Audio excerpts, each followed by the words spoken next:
Hey everyone, this is Freedom Hacker AJ Raven, and Warner Bros. Ended up releasing the Suicide Squad, which is basically Suicide Squad 2, even though it's not a direct sequel. Yeah, it's available in theaters, it's also available for free on HBO Max.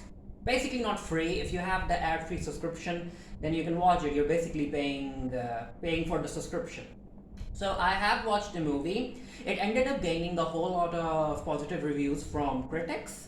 I haven't checked the audience score yet, but in a sense, it is an R-rated movie, and it is about villains. It is about bad people doing a whole lot of bad stuff, and yeah, if you aren't into such type of superhero movies, then I have a feeling that you won't end up enjoying it. I watched it, even though it wasn't to my taste.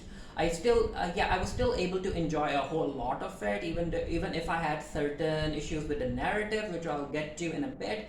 Anyway, I have the movie in front of me. I'm just going to go over some of the scenes that I wanted to talk about so that you can understand where I'm coming from when I'm sharing my opinions. I might end up doing a review of it for the Geekery. If I do, the link to that will be down in the comment section below. I'm not really sure if I have the time, but let's see what happens. But yeah, the movie is in front of me. Let's watch. I actually like this scene with Pete Davidson. What kind of dog do you think it is, mate? I don't know, I'm not familiar with all the breeds. I'm gonna go with Afghan Hound. No. What is an Afghan hand, bloody dog? Oh my god, is it a werewolf?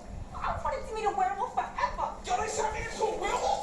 Yo, let me fuck a werewolf. Pete's not in the movie that much. It's a weasel. It's basically a cameo. He's killed 27 children. But you know, yeah, he killed 27 children. But yeah, Pete did a good job in the role. Yeah, everyone basically ends up like dying because Pete's character sold the team out, and Savant just runs away. Savant is off the rails.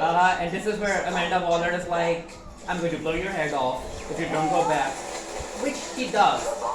Now the surprise is that while all of this is happening, Idris Elba's team ends up reaching the island too. This was such a weird scene. Like Ratcatcher 2 is such a heavy sleeper that she didn't even realize what was happening to her. And I really like the actress who ended up playing Ratcatcher 2. Like, she really did a good job making you actually feel for her character. And this is also where we get to know that I have a thing with... he has basically a phobia of And rats. you're on a team with me. And also John Cena's character is tighty whitey. Why the fuck are you in your underwear? Tighty whities. I'm an assassin. Why would I share my liabilities? Bloodsport and Peacemaker end up having this weird competition about who can kill other people, like the worst way. Unless what they're showing off is dope as fuck. Even though I don't like the character Peacemaker, like John Cena did an incredible job with the role, the way he's acting. Loved it. Yeah, this was a very weird thing because they ended up killing her people without any cause. It can be used on the people of Corto Maltese as well. Yeah, but she's like, you know what? I need you guys, so I let it slide for now. The city so we can stop them. This film has a lot of political commentary when it comes to powerful countries such as USA treating other countries. Yeah, a whole lot of political stuff in this movie. Yeah, this entire thing was very, very weird. Very weird. Yeah, it felt like he was like using her, basically more or less forcing her to marry him for her freedom. It was weird. It was very, very weird. And they romanticized the entire thing. Which, because like he's good looking, the actor is good looking, and she's into him. Yeah, but it was also, I think, intentional to make us feel uncomfortable. Because this wasn't healthy. You might be. You might be. I mean, I could kind of know what was going to happen because he had his turn, like back turned to her. Defeat the beast. Yeah, that's a good thing. Recently, I made a promise to myself that the next time I got a boyfriend, I'd be on the lookout for red flags. And if I saw any, I would do the healthy thing. And she did it. And I would murder him. Again, the acting is good across the board. It's kind of a red flag. Even with the actor like dying like that. I know what you're trying to say, Harley. Also, for those of you who don't know, this actor did an Screaming amazing at job me on a about TV death, I'm series. standing right here. I'm forgetting the Can I name say- right now. When you're tasting men, He co-starred it's with as bad as mine. the actress from They Downton don't Abbey. just go. I don't really like this scene. Harley's entire escape sequence, amazingly done. Like, even if you don't like this movie, I think you will appreciate how well constructed it is, and how it's shot and directed, the visual feel, everything. Even if you don't like the movie itself. Yeah, very, very visually appealing. I can just imagine how all of this would feel like watching on the big screen. This isn't personal. Peacemaker is like, nope. It's pretty fucking personal. Because Rick told him that he was going to show the evidence to the media, which, Rick, why would you say that in front of, like, other people? Hand over the drive. Yeah, I was very disappointed that Peacemaker was able to kill Rick. And then there's the end credit scene we have to talk about, where I was like, wait, is Rick still alive? But no, it was Peacemaker. And of course we have to talk about the scene.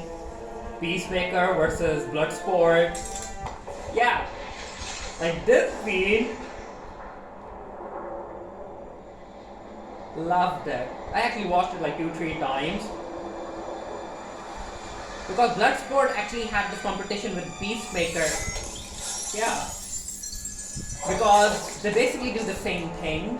One of the biggest issues that I had with this film was this scene in particular, where basically you can protect yourself from these little sorrows if you cover your face or if you just whack them away.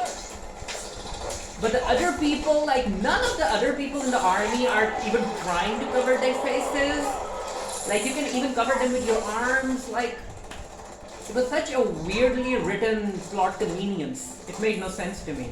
This is where Waller is like, I need you guys out of the area. It's not your mission anymore. Leave Starro. It's not our problem. Viola Davis screaming mother.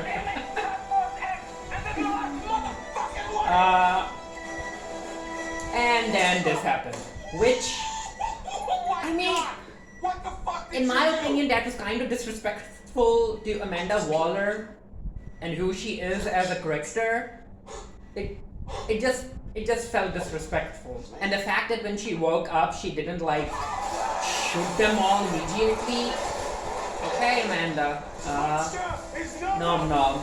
So basically, here we are seeing Bloodsport being a leader, even though in the beginning of the movie he told Amanda that he wasn't a leader. This scene. It's your mom! It's your mom!